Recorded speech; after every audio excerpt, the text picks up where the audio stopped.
Spanish Greats. Blas de Lezo. Blas de Lezo was born in Pasajes, Guipúzcoa, on February the 3rd, 1687. He embarked upon his military career in 1704, while he was still a teenager, and he really hit the ground running as, from the outset, his career was a non-stop series of gory battles. In these years, Spain found itself in a war between the Habsburg and Bourbons as they sought the crown after the death of King Charles II, the Succession War. This year he became lame, losing his leg after being hit by a cannon shot in the Battle of Vélez Málaga, the most important navy battle in the Succession War. His leg had to be amputated at the knee. He latterly lost his eye in the same war, this time at the fortress of St. Catherine of Toulon, while he fought against the troops of Prince Eugene of Savoy. In 1710, however, he gained considerable prestige as he commanded a Spanish frigate that captured a much larger British warship, a mind-blowing feat at the time. He actually came out of that particular mission unscathed. 3 years later, though, he got back to old ways, as he participated in several battles and bombings of Barcelona, and he lost his arm after taking a musket shot.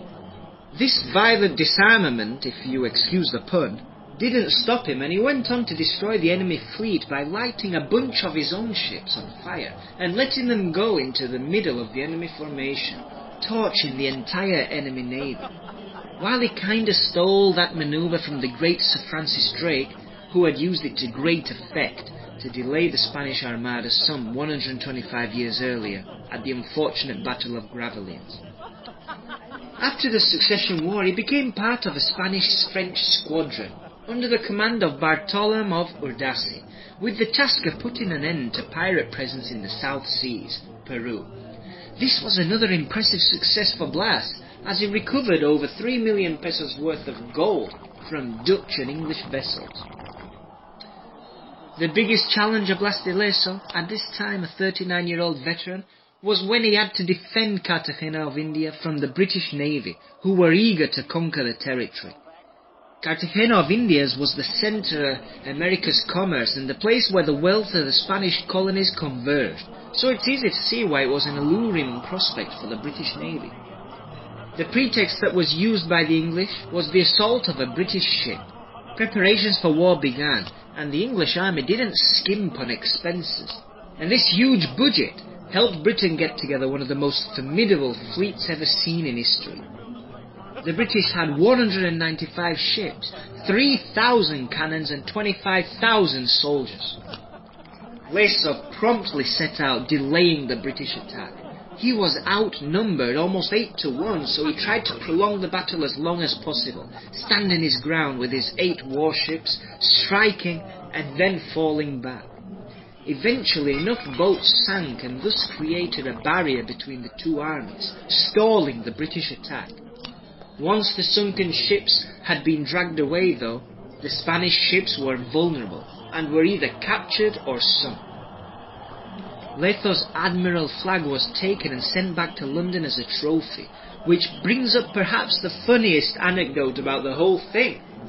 Upon receiving the flag, the British government believed the war had been won, and amid great celebrations among the population, ordered the minting of a commemorative coin with the phrase, "The Spanish Pride, humiliated by Vernon." Furthermore, and even more embarrassing for the British government, on the coin itself there was an engraving of Blas de Lezo kneeling before the triumphant English Admiral Vernon. The coin reflected the feeling of triumph among the British fleet and Vernon. The British poured into Cartagena harbour. Victory was close. They could almost smell it. Vernon unfurled the banners signalling victory. He was determined to take the symbol of the Spanish resistance to the castle of San Felipe, where the resistance counted on just 600 Spanish soldiers. After well-executed delaying tactics, everything suddenly looked somewhat bleak for the Spanish resistance, but Lezo and his men would not stand for it. The British forces were repelled and rebuffed at the San Felipe castle with cannon fire and fixed bayonet charges, wiping out many British troops. With the British troops having been chased away, another factor came into play: the rainy season. the downfalls came, and with it, malaria-filled mosquitoes. The British troops retreated to their ships, and the close-quartered living conditions aided the spread of yellow fever and dysentery. The British troops were decimated, and 15 months after Vernon's first attack, he left Cartagena of India humbled. In fact, according to legend, Vernon felt such hatred towards the Halfmen that he screamed into the wind as his ship pulled away, "God damn you, Lezo!" His legacy today is mixed. Despite his heroics, he's not exactly well known in his own country. There's a statue of him in Columbus Square in the Spanish capital, which was privately funded but came with the backing of then King Juan Carlos I. This move was condemned by Catalan nationalists on account of Lezo's efforts in the siege of Barcelona during the aforementioned Succession War. Seemingly unwilling to undergo another amputation, he died only 4 months after Vernon's withdrawal from infection. Blas de Lezo, a half-man who literally put everything on the line in giving one of the worst defeats ever to the British Navy. Let's put this into perspective here. He actually defeated the British at sea, which as we all know was no walk in the park. He's remembered in Colombia with a statue and also a saying, "Thanks to him, we don't speak English." Blas de Lezo came into the news recently as the United Kingdom's Natural Environment Research Council offered to the Internet a chance to name the new state-of-the-art polar research ship. One cheeky Spaniard started a campaign to name the ship RRS, Royal Research Ship, Blas de Lezo.